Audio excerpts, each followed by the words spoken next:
بسم اللہ الرحمن الرحیم۔ السلام علیکم۔ قریش تو یہ کہہ کر چلے گئے، ابو طالب پریشان ہو گئے۔ وہ اپنی قوم کے غصے سے اچھی طرح واقف تھے۔ دوسری طرف وہ اس بات کو پسند نہیں کرتے تھے کہ کوئی بھی شخص حضور نبی کریم صلی اللہ علیہ وسلم کو رسوا کرنے کی کوشش کرے۔ اس لیے انہوں نے حضور نبی کریم صلی اللہ علیہ وسلم سے کہا، بھتیجے، تمہاری قوم کے لوگ میرے پاس آئے تھے، انہوں نے مجھ سے یہ کہا ہے، اس لیے اپنے اوپر اور مجھ پر رحم کرو اور مجھ پر ایسا بوجھ نہ ڈالو جس کو میں اٹھا نہ سکوں۔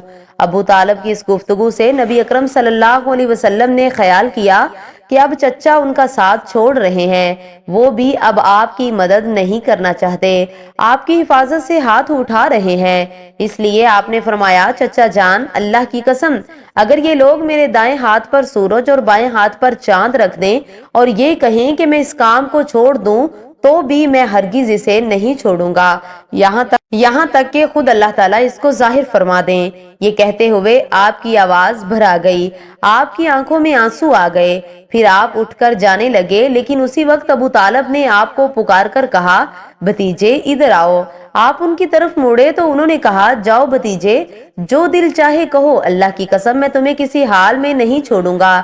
جب قریش کو اندازہ ہو گیا کہ ابو طالب آپ کا ساتھ چھوڑنے پر تیار نہیں ہے تو وہ عمارہ بن ولید کو ساتھ لے کر ابو طالب کے پاس آئے اور بولے، ابو طالب، یہ عمارہ بن ولید ہے، قریش کا سب سے زیادہ بہادر، طاقتور اور سب سے زیادہ حسین نوجوان ہے، تم اسے لے کر اپنا بیٹا بنا لو اور اس کے بدلے میں اپنے بھتیجے کو ہمارے حوالے کر دو، اس لیے کہ وہ تمہارے اور تمہارے باپ دادا کے دین کے خلاف جا رہا ہے، اس نے تمہاری قوم میں پھوٹ ڈال دی ہے اور ان کی عقلیں خراب کر دی ہیں، تم اسے ہمارے حوالے کر دو تاکہ ہم اسے قتل کر دیں، انسان کے بدلے ہم تمہیں انسان دے رہے ہیں۔ قریش کی یہ بیہودہ تجویز سن کر ابو طالب نے کہا، اللہ کی قسم، یہ ہرگز نہیں ہو سکتا، کیا تم یہ سمجھتے ہو کہ کوئی اونٹنی اپنے بچے کو چھوڑ کر کسی دوسرے بچے کی آرزو مند ہو سکتی ہے؟ ان کا جواب سن کر موتم بن عدی نے کہا، ابو طالب، تمہاری قوم نے تمہارے ساتھ انصاف کا معاملہ کیا ہے اور جو بات تمہیں ناپسند ہے اس سے چھٹکارے کے لیے کوشش کی ہے، اب میں نہیں سمجھتا کہ اس کے بعد تم ان کی کوئی پیشکش قبول کرو گے۔ جواب میں ابو طالب بولے، اللہ کی قسم، انہوں نے میرے ساتھ انصاف نہیں کیا بلکہ تم سب نے مل کر مجھے رسوا کرنے کی کوشش کی ہے، اس لیے اب جو تمہارے دل میں آئے کر لو۔ غرض جب ابو طالب نے قریش کی یہ پیشکش بھی ٹھکرا دی تو معاملہ حد درجے سنگین ہو گیا۔ دوسری طرف ابو طالب نے قریش کے خطرناک ارادوں کو بھانپ لیا، انہوں نے بنی ہاشم اور بنی عبد المطلب کو بلایا، ان سے درخواست کی کہ سب مل کر آپ کی حفاظت کریں، آپ کا بچاؤ کریں۔ ان کی بات سن کر سوائے ابو لہب کے سب تیار ہو گئے۔ ابو لہب نے ان کا ساتھ نہ دیا، یہ بدبخت سختی کرنے اور آپ کے خلاف آواز اٹھانے سے باز نہ آیا۔ اسی طرح جو لوگ آپ پر ایمان لے آئے تھے ان کی مخالفت میں بھی ابو لہب ہی سب سے پیش تھا، آپ کو اور آپ کے ساتھیوں کو تکلیف پہنچانے میں بھی یہ قریش سے بڑھ چڑھ کر تھا۔ آپ کو تکلیف پہنچانے کے سلسلے میں حضرت عباس ایک واقعہ بیان کرتے ہیں، فرماتے ہیں کہ ایک روز میں مسجد حرام میں تھا کہ ابو جہل وہاں آیا اور بولا، میں خدا کی قسم کھا کر کہتا ہوں، اگر میں محمد کو سجدہ کرتے ہوئے دیکھ لوں تو میں ان کی گردن مار دوں گا۔